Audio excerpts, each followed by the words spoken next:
আজকে আমরা দেখা করব নেইমারের সাথে। তো চলুন চলে যাই নেইমারের কাছে। নেইমার হচ্ছেন একজন স্টাইলিস্ট।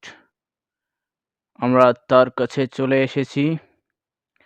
এখন তার কাছ থেকেই আমরা শুনবো এই ম্যাচ হারার কারণ এবং এই বিশ্বকাপ তিনি কার হাতে দেখতে চান।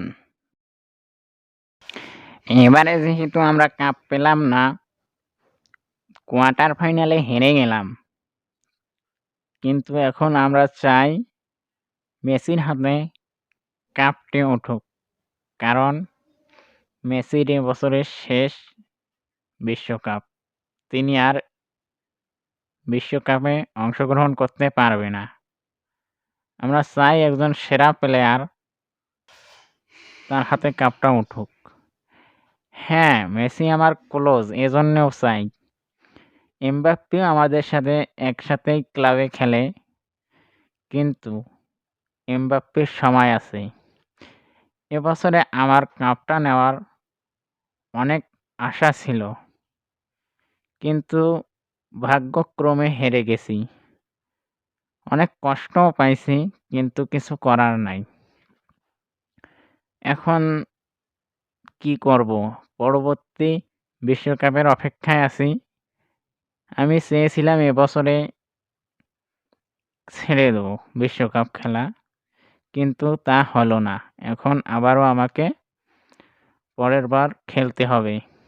যাই হোক, এগুলা কথা বাদ দেই। যেটা হয়ে গেছে সেটা নিয়ে আর এখন কথা বলে কোনো লাভ নেই।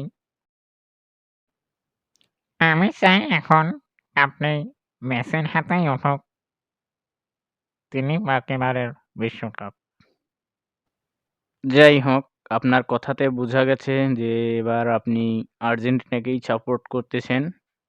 হোক এগুলা কথা বাদ। এখন বলেন বাংলাদেশে যাবেন কিনা?